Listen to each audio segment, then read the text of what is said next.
MSc zoology word में आप सभी का स्वागत है। आज की वीडियो मॉलिक्यूलर बायोलॉजी में डीएनए रेप्लिकेशन इन प्रोकैरियोट्स पे होने वाली है।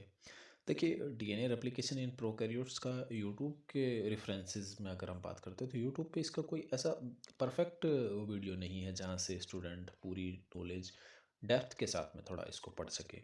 तो हम कोशिश करेंगे कि डेप्थ भी आपको अच्छी खासी मिले इस वीडियो में, और उसके साथ साथ में आपको समझ में भी अच्छा आना चाहिए। तो हमने इन बातों को ध्यान में रखते हुए यहाँ ना ज़्यादा थ्योरी का समावेश किया है, ना ज़्यादा डायग्राम है। जितना होना चाहिए उतना ही है और आपको बहुत बेहतरीन समझ में आने वाला है।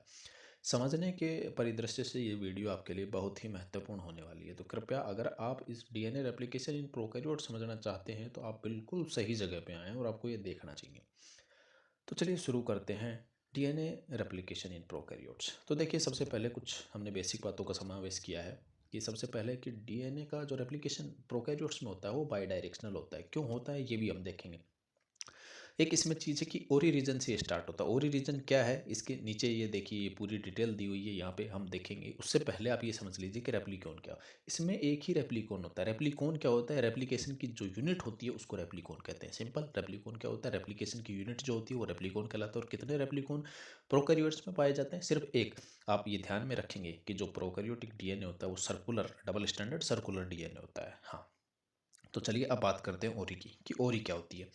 देखिए, ओरी, इसका फुल फॉर्म अगर आप देखते हैं तो ओरिजिन ऑफ रेप्लिकेशन, तो ये तो इसका फुल फॉर्म हो गया। 245 बेस पेयर लॉन्ग ये सीक्वेंस यहाँ इसमें पाया जाता है। इसमें 9 मार्क के 5 बॉक्सेस पाए जाते हैं और 13 मार्क के 3 बॉक्सेस पाए जाते हैं। अगर डीएनए रेप्लिकेशन के संदर्भ में ओरी की बात करें तो जो 9 नंबर होता है, यहाँ से प्रोटीन की बाइंडिंग शुरू होती है। कुछ प्रोटीन आते हैं और 9 नंबर के ऊपर वो बाइंड हो जाते हैं। अब इससे क्या फ़ायदा? तो देखिए, प्रोटीन के बाइंडिंग से आगे की जो प्रोसेस है, आगे की प्रोसेस इसके बाद में क्या होना है? डीएनए की मेल्टिंग। तो आगे की प्रोसेस यानी डीएनए की मेल्टिंग जो होती है वो स्टार्ट हो जाती है। देखिए आगे देखिए, 13 मर से डीएनए की जो मेल्टिंग है वो स्टार्ट हो जाती है। और देखिए, ये ओरी वाला जो रीजन है ये 80 रिच सीक्वेंस होता है। क्यों 80 रिच सीक्वेंस होने के पीछे वजह ये है कि ए और टी के बीच में डबल बॉन्ड होते हैं। तो डबल बॉन्ड को तोड़े और एक आप ट्रिपल बॉन्ड को तोड़े, तो डबल बॉन्ड को तोड़ने में आपको कम एनर्जी की ज़रूरत पड़ेगी। और चूंकि ओरी वो स्थान जहाँ से सबसे पहले रेप्लिकेशन शुरू होना है, तो यहाँ से रेप्लिकेशन शुरू होना है तो बॉन्ड तोड़ने पड़ेंगे। तो इसलिए आपने यहाँ पे 80 रिच सीक्वेंसेस लगा दिए ताकि कम एनर्जी की द्वारा ही आप इन बॉन्ड को तोड़ सको। अगर ओरी की बात करें यूकैरियोट के संदर्भ में, तो जो ओरी है इसको यूकैरियोट्स में एआरएस बोलते हैं। एआरएस की फुल फॉर्म क्या है, इसको क्या नाम दिया जाता है, इसमें बेस पेयर कितने पाए जाते हैं, ये सभी जो इन्फॉर्मेशन है आप इस वीडियो का मॉलिक्यूलर बायोलॉजी के दूसरे वाले लेक्चर में, जिसमें हम यूकैरियोट्स डीएनए रेप्लिकेशन देखेंगे, ये सारी बातें हम उसमें करेंगे। लेकिन यहाँ सिर्फ ओरी का बेसिक ओरिएंटेशन हमने बताया है। तो चलिए अब देखते हैं इसके सिंपल 3 स्टेप। सबसे पहले हमने इनिशिएशन बताएंगे। इनिशिएशन पढ़ना है इसमें, दूसरा एलोंगेशन पढ़ना है और टर्मिनेशन। नाम से ही देखिए आप क्लियर समझ रहे हैं। इनिशिएशन यानी कैसे स्टार्ट होगा, एलोंगेशन यानी जो शुरू में स्टार्ट होने के बाद एलोंगेशन उसका कैसा होगा, टर्मिनेशन यानी एलोंगेशन कंप्लीट हो चुका है अब उसका टर्मिनेशन कैसे होगा, खात्मा कैसे होगा। डीएनए रेप्लिकेशन प्रोसेस का एंडिंग हिस्सा इसमें हम पढ़ेंगे।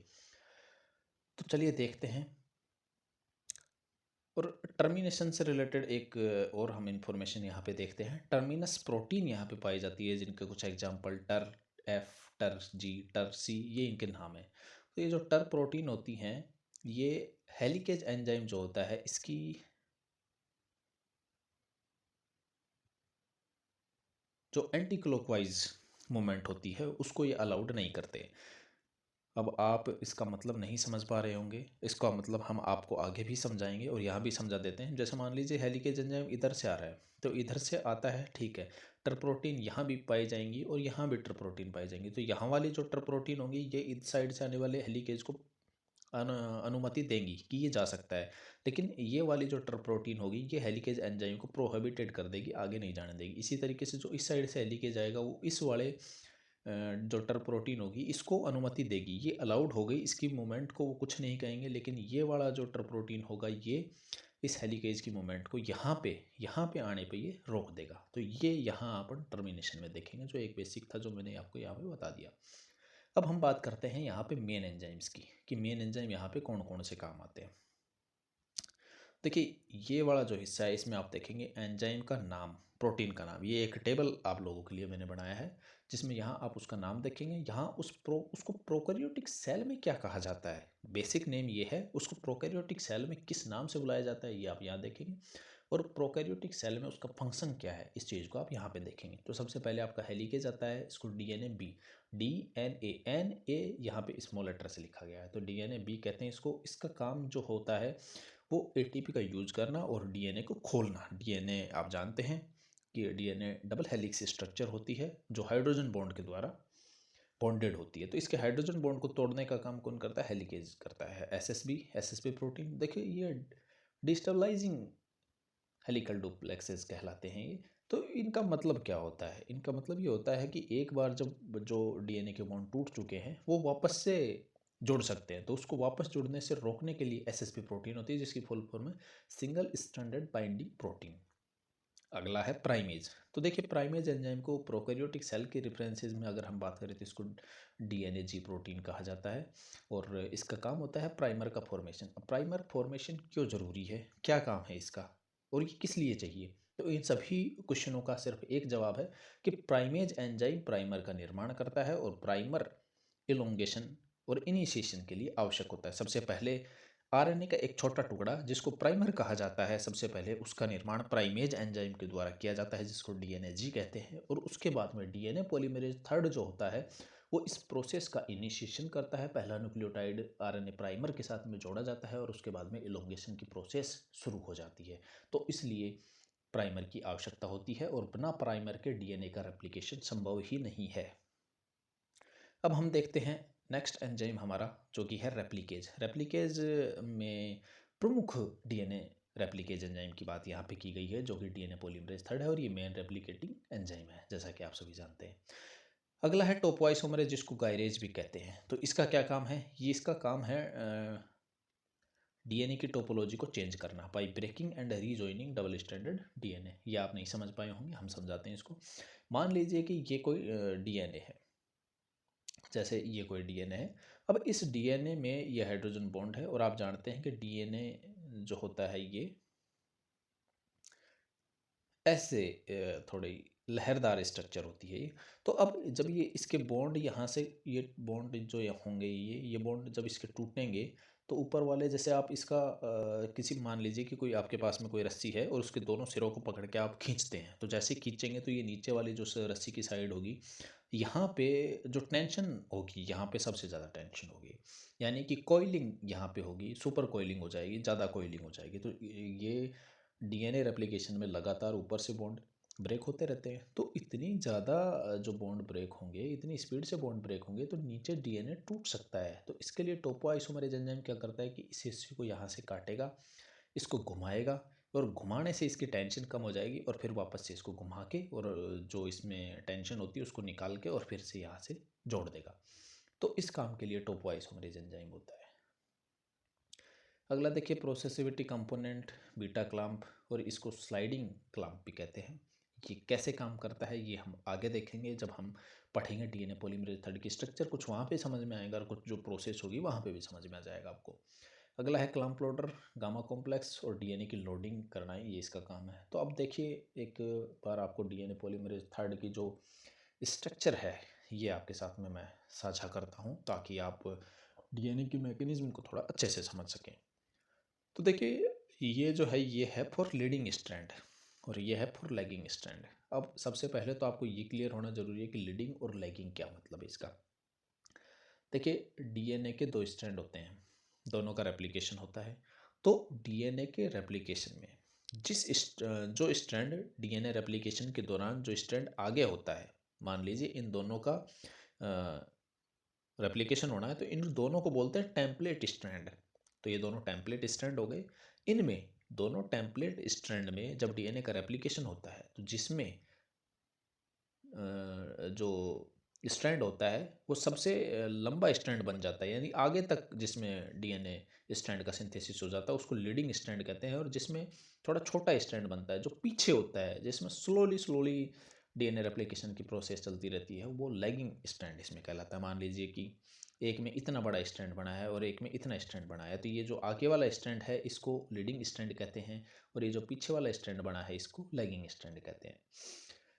अब देखिए इसमें डीएनए पॉलीमरेज थर्ड की स्ट्रक्चर, तो इसमें ये बीटा क्लैंप होता है, ये बीटा क्लैंप ये डीएनए की होल्डिंग करता है। जो डीएनए होता है इसमें ये स्लाइडिंग क्लैंप भी कहलाता है क्योंकि ये स्लाइड करता रहता है। ये यहाँ पे टो फैक्टर्स हैं, ये इनको जोड़े रखने का काम करते हैं। और ये जो अल्फा सब यूनिट है इसको कैटालाइटिक कोर भी बोलते हैं। अल्फा जो कोर है ये मेन रेप्लिकेटिंग एंजाइम है। यहाँ आप देख रहे हैं बीटा क्लैंप पर, बीटा क्लैंप के साथ में यहाँ लोडर भी है। देखिए बीटा क्लैंप के साथ में लोडर क्यों है और यहाँ पे लोडर नहीं है। इस डायरेक्शन में अगर आप देखें यहाँ पे, तो यहाँ पे लोडर नहीं है और यहाँ पे लोडर उपस्थित है, क्योंकि आप जानते हैं लीडिंग स्ट्रैंड में एक बार यदि डीएनए का सिंथेसिस शुरू हो जाता है, फॉर्मेशन ऑफ डीएनए शुरू हो जाता है, तो उसके बाद में वो रुकता नहीं है, कंटिन्यू एक स्ट्रैंड कंटिन्यू बनता है उसमें। लेकिन आप जानते हैं लैगिंग स्ट्रैंड में टुकड़ों के रूप में, ऐसे टुकड़ों छोटे छोटे टुकड़ों के रूप में डीएनए की फॉर्मेशन होती है। तो टुकड़ों के रूप में फॉर्मेशन होती है, तो उसका क्या मतलब है कि उसमें बार बार डीएनए को लोड करने की ज़रूरत पड़ती है। यहाँ पे एक बार लोड होने के बाद में दोबारा लोड करने की ज़रूरत नहीं पड़ती है, पूरे स्ट्रैंड का रेप्लिकेशन हो जाता है। लेकिन यहाँ पे बार बार उसको लोड होने की आवश्यकता होती है, इसलिए यहाँ पे लोडर दिया गया है। यहाँ पे इसकी एंजाइम की स्ट्रक्चर में एक लोडर है और उस लोडर की सहायता से जो लैगिंग स्ट्रैंड है उसका रेप्लिकेशन आसानी के साथ में किया जाता है। और डीएनए पॉलीमरेज की 10 सब यूनिट होती हैं। इसकी हाई प्रोसेसिविटी होती है और इसकी फिडेलिटी हाई होती है। इनका मतलब क्या है? हाई प्रोसेसिविटी का मतलब होता है कि ये बहुत, इसकी प्रोसेसिंग जो होती है वो बहुत ज़्यादा हाई है। इस एंजाइम की बहुत हाई प्रोसेसिविटी है, ये बहुत फास्टली काम करता है। जैसे यहाँ पे इसकी रीडिंग रेट बता रखी है, 100 न्यूक्लियोटाइड पर सेकंड की रेट से रीडिंग करता है। दूसरा, ये हाई फिडेलिटी एंजाइम है। हाई फिडेलिटी का मतलब क्या है कि देखिए जो इकोलाई है उसमें 3 × 10⁻⁻⁶ बेस पेयर लॉन्ग उसमें इकोलाई का डीएनए पाया जाता है, लेकिन वो बिना मिसमैच के एकदम एक्यूरेट प्रोसेस होती है, ये उसमें कोई मिसमैच नहीं होता है। तो बिना मिसमैच के उसको कंप्लीट करवाना ही हाई फिडेलिटी एंजाइम कहलाता है। तो चलिए यहाँ से अपने प्रोसेस को शुरू कर लेते हैं। तो ये इकोलाई का एक नॉर्मल डीएनए आपको दिखाई दे रहा है। इसमें ओरी बताई ही थी हमने, ओरी का बताया था, इसमें 13 मर होते हैं, 9 मर होते हैं, वो सारी चीज़ें आपको बताई थी। तो ये 245 बेस पेयर लॉन्ग सीक्वेंस होता है। इसमें सबसे पहले डीएनए ए आता है, सबसे पहले इसमें डीएनए ए आता है। और डीएनए ए सबसे पहले यहाँ पे आएगा, उसके बाद में एटीपी, फिर डीएनए बी यहाँ पे आके और 9 मर के ऊपर ये सारे चीज़ें बाइंड हो जाती हैं। और ये सभी जो डीएनए ए प्रोटीन है, डीएनए बी प्रोटीन है, ये सभी डीएनए के जो बॉन्ड्स होते हैं उनको ब्रेक करने के लिए आवश्यक होते हैं। तो ये सारे इस स्टेप में ये सारे आएंगे और इसके ऊपर बाइंड हो जाएंगे। सिर्फ इतना सा ये स्टेप है। अब ये जब सारे बाइंड हो जाते हैं तो इसके बाद में इसका नाम हो जाता है इनिशियल कॉम्प्लेक्स और डीएनए हो जाता है बैंड। इसको कहते हैं इनिशियल कॉम्प्लेक्स और डीएनए हो जाता है आपका बैंड। सबसे पहले क्या आया? सबसे पहले एक स्टेप में डीएनए ए आया, फिर उसके बाद में डीएनए बी आया। तो ये दो स्टेप मैंने एक साथ दिखा रखे हैं यहाँ पे, डीएनए ए और डीएनए बी यहाँ पे आपके आ चुके हैं। अब जब डीएनए ए और डीएनए बी यहाँ पे आ चुके हैं तो यहाँ पे दिखा रखा है कि बोथ डीएनए के जो स्ट्रैंड होता है उनका सेपरेशन अब स्टार्ट हो गया है। यहाँ जैसे आप देख रहे हैं एक बलून लाइक स्ट्रक्चर यहाँ पे बनना शुरू हो गई है और यहाँ पे बॉन्ड की ब्रेकिंग आप देख सकते हैं। वो हाइड्रोजन बॉन्ड जो ब्रेक होते हैं वो स्टार्ट हो गए हैं। तो जैसे जैसे हाइड्रोजन बॉन्ड टूटते हैं ये बीच में से थोड़ी लूज संरचना बन जाती है, गुब्बारे जैसी संरचना, फूली हुई संरचना, उभरी हुई संरचना के रूप में ये दिखाई देने लगता है। इसलिए यहाँ इसको बोलते हैं बबल फॉर्मेशन। तो ये एक बबल फॉर्मेशन यहाँ पे हो जाता है और डीएनए का मेल्टिंग जो होता है वो स्टार्ट हो जाता है। और ये जो क्लोज कॉम्प्लेक्स यहाँ पे बताया गया था, जो इनिशियल कॉम्प्लेक्स यहाँ पे बताया गया था, अभी वो यहाँ पे ओपन कॉम्प्लेक्स बन जाता है। और सबसे ज़रूरी बात यह है कि हेलिकेज एंजाइम यानी डीएनए बी जो प्रोटीन है, ये दोनों साइड में जहाँ डीएनए खुलना शुरू होता है जस्ट वहाँ पे हेलिकेज एंजाइम होता है। क्योंकि डीएनए के खुलने के लिए जो सबसे ज़रूरी चीज़ होती है वो होती है डीएनए ए प्रोटीन और डीएनए बी प्रोटीन। तो यहाँ डीएनए बी प्रोटीन यहाँ बॉन्ड को खोलने के लिए अति आवश्यक प्रोटीन होती है। तो ये सबसे आगे आपको ये मिलेगी यहाँ पे। अब इसके बाद में डीएनए जी की रिक्रूटिंग होगी टू प्रिपेयरिंग, और डीएनए जी आप समझते हैं सभी वो प्राइमेज एंजाइम होता है। और यहाँ पे एक बार आप इन सारी प्रोटीन का सीक्वेंस देख सकते हैं। सबसे पहले प्रोटीन ए आएगा, उसके बाद में प्रोटीन सी आएगा, और उसके बाद में प्रोटीन बी आएगा, और उसके बाद में प्रोटीन जी आएगा। तो ये सारा सीक्वेंस हो गया। अब इसके बाद में हम बात करते हैं एसएसबी प्रोटीन का। एसएसबी प्रोटीन देखिए, जब हेलिकेज ने दोनों तरफ हेलिकेज आ गया, बॉन्ड टूट चुके हैं, तो बॉन्ड टूटने के बाद में सबसे पहले ए आया, फिर सी आया, फिर बी आया, उसके बाद में एसएसबी प्रोटीन आई। तो एसएसबी प्रोटीन जो यहाँ पे है, SSB protein single strand binding protein होती है। ये दोनों स्ट्रैंड पे बाइंड हो जाती है, और इस तरीके से बाइंड होती है कि ये इनको वापस से दोबारा से जुड़ने से रोकती है। तो ये इसका काम हो गया। अब एसएसबी प्रोटीन आई, जुड़ गई। अब इसके बाद में डीएनए जी प्राइमेज आएगा, और वो सफिशिएंट साइज का रेप्लिकेशन फॉर्म को फॉर्म करेगा। ये देखिए, ये हमने अलग पेन से डीएनए जी प्रोटीन को दिखा रखा है, जो प्राइमेज एंजाइम है। अब ये आगे की प्राइमर का सिंथेसिस करेगा। अब यहाँ आप देख सकते हैं ये प्राइमर सिंथेसिस बताया गया है कि कैसे 5' to 3' यहाँ पे ये प्राइमर का टुकड़ा इस डायरेक्शन में, इस डायरेक्शन में पड़ा हुआ है। तो ये आप देख सकते हैं। इसके बाद यहाँ पे बताया हुआ है कि जो प्राइमर का टुकड़ा था, प्राइमर के 3' एंड पे यहाँ पे डीएनए पॉलीमरेज थर्ड लगा हुआ है। ये इसका 3' एंड, यहाँ पे ये डीएनए पॉलीमरेज थर्ड की जो बीटा क्लाम्प है, या बीटा क्लाम्प या स्लाइडिंग क्लाम्प जिसको बोलते हैं, स्लाइडिंग क्लाम्प लगी हुई है, और ये यहाँ पे स्लाइडिंग क्लाम्प लगी हुई है। ये आप इसके 3' एंड और ये 3' एंड पे आप देख सकते हैं। तो यहाँ पे लिखा हुआ है कि बीटा क्लाम्प जो होती है, जो कि 3' एंड पे पाई जाती है, वो प्राइमर, यानी जो प्राइमर का टुकड़ा प्राइमेज ने सिंथेसिस किया है उसके 3' एंड पे आती है, और लोडर की सहायता से वो वहाँ पे आती, अटैच हो जाती है। और ये डीएनए पॉलीमरेज जो होता है उसका बीटा क्लाम्प रिक्रूटिंग करता है उसके कैटेलाइटिक सब यूनिट, जिसको कोर बोला जाता है। तो अब कैटेलाइटिक कोर अपना काम शुरू कर देगा, और पॉलीमराइजेशन ऑफ डीएनए है वो यहाँ से स्टार्ट हो जाएगा। फर्स्ट न्यूक्लियोटाइड जुड़ेगा, तो जब फर्स्ट न्यूक्लियोटाइड जुड़ जाता है तो उसको आप कहेंगे इनिशिएशन। और फर्स्ट न्यूक्लियोटाइड जुड़ने के पश्चात after addition of second nucleotide, कि जैसे ही सेकंड न्यूक्लियोटाइड जुड़ जाता है उसके बाद में इलोंगेशन की प्रोसेस जो होती है वो शुरू हो जाती है। तो फर्स्ट जुड़ा, ये तो आपका हो जाता है इनिशिएशन। दूसरा जुड़ा, ये भी इनिशिएशन में रहता है, लेकिन दूसरे के बाद में जैसे ही तीसरा न्यूक्लियोटाइड जुड़ता है वो इलोंगेशन प्रोसेस यहाँ से स्टार्ट हो जाती है। तो इलोंगेशन प्रोसेस जो होता है वो आपका शुरू हो चुका होता है यहाँ पे। और ये आप देखते हैं कि इलोंगेशन प्रोसेस कंप्लीट हो चुकी है, यहाँ तक इनिशिएशन हो चुका है, इलोंगेशन हो चुका है। ये यहाँ पे आप अलग रंग से ये प्राइमर का टुकड़ा देख रहे हैं, और ये पूरा का पूरा डीएनए ये सिंथेसिस हो चुका है यहाँ पे। और ये वाला जो हिस्सा है, ये टर प्रोटीन वाला हिस्सा है, ये आप यहाँ देख सकते हैं टर प्रोटीन। तो ये यहाँ से पूरा डीएनए आप देख सकते हैं, ये 3' एंड यहाँ पूरा डीएनए जो होता है वो सिंथेसिस हो चुका है। तो अब पूरा डीएनए सिंथेसिस हो चुका है, तो अब आपको टर्मिनेशन की ज़रूरत है। और टर्मिनेशन कैसे समझ में आएगा इसको, कि यहाँ पे टर्म करना है, और ये यहाँ पे जुड़े हुए नहीं है, यहाँ पे बीच में निक यानी गैप होता है। तो टर्मिनेशन यहाँ पे टर प्रोटीन पाई जाती है, जिसकी सहायता से ये हेलिकेज को ये समझ में आता है कि अब डीएनए ख़त्म हो चुका होता है, अब उसको एंड करना पड़ेगा इस प्रोसेस का। तो टर protein doesn't allowed anti clockwise movement of helicase enzyme on the DNA strand, यानी कि ये प्रोसेस हो गई टर्मिनेशन की।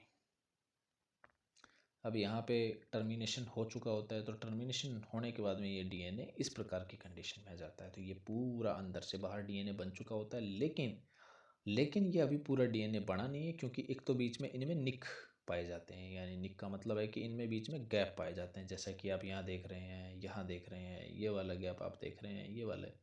तो पहला तो इसमें गैप पाए जाते हैं, यानी निक पाए जाते हैं। और दूसरा यहाँ पे प्राइमर्स हैं, और डीएनए में हम जानते हैं प्राइमर होते ही नहीं है डीएनए में। तो अब एक प्रोसेस के द्वारा आपको ये जो प्राइमर्स हैं, प्राइमर्स को रिमूव कराने पड़ेंगे, और उसके लिए डीएनए पॉलीमरेज फर्स्ट एंजाइम काम करेगा। निक ट्रांसलेशन प्रोसेस होगी, और उसके ज़रिए ये सारे प्राइमर हट जाएंगे आपके। 5 prime to 3 prime exonuclease activity के द्वारा ये सारे के सारे जो प्राइमर होंगे ये हट जाएंगे और प्राइमर की जगह डीएनए सिंथेसिस का काम भी डीएनए पॉलीमरेज फर्स्ट करेगा। उसके लिए एक्टिविटी चाहिए 5 prime to 3 prime synthesis activity के द्वारा ये जो निक बच गए हैं इनका सिंथेसिस हो जाएगा। अब जो ये निक बचे हैं इनकी ज्वाइनिंग लाइगेज एंजाइम के द्वारा की जाएगी, लेकिन इसमें प्रॉब्लम ये है कि बनने वाला जो डीएनए होगा वो ऐसे होगा कि जैसे एक रिंग के अंदर दूसरी रिंग आपने डाल रखी हो, इस प्रकार से बनेंगे। जैसे एक रिंग, जैसे यहाँ पे एक रिंग हो गई और एक रिंग होने के बाद में उसके अंदर से ये कोई दूसरी रिंग आपने फंसा रखी हो, तो ऐसे ही ये डीएनए की स्ट्रक्चर यहाँ पे बन जाएगी। रेप्लिकेशन हो गया, लेकिन ये दोनों अलग अलग नहीं हो सकते। तो इसके लिए आपको टोपो आइसोमरेज एंजाइम से इनको ट्रीट करना पड़ेगा। टोपो आइसोमरेज एंजाइम से जैसे ही आप ट्रीट करेंगे तो आपके पास में ये दो डीएनए एकदम अलग अलग पाए जाएंगे। तो ये बहुत ही सिंपल प्रोसेस थी जिसके द्वारा आपने समझा कि पूरा का पूरा डीएनए रेप्लिकेशन प्रोकैरियोट्स में कैसे होता है। इसके 3 स्टेप हमने बता दिए कि इनिशिएशन, इलोंगेशन और टर्मिनेशन होता है। इनिशिएशन पहला न्यूक्लियोटाइड दूसरा न्यूक्लियोटाइड जुड़ना, ये इनिशिएशन हो गया। इलोंगेशन में तीसरे न्यूक्लियोटाइड से और टर प्रोटीन जहाँ तक आती है वहाँ तक जितना लंबा डीएनए होता है वो पूरा इलोंगेशन आता है। और टर्मिनेशन में जहाँ टर प्रोटीन आती है वहाँ पे हेलिकेज एंजाइम आके रुक जाता है और वहाँ पे टर्मिनेशन हो जाता है। तो ये बहुत ही सिंपल तरीके से आपका डीएनए रेप्लिकेशन कंप्लीट हो गया है। Thank you.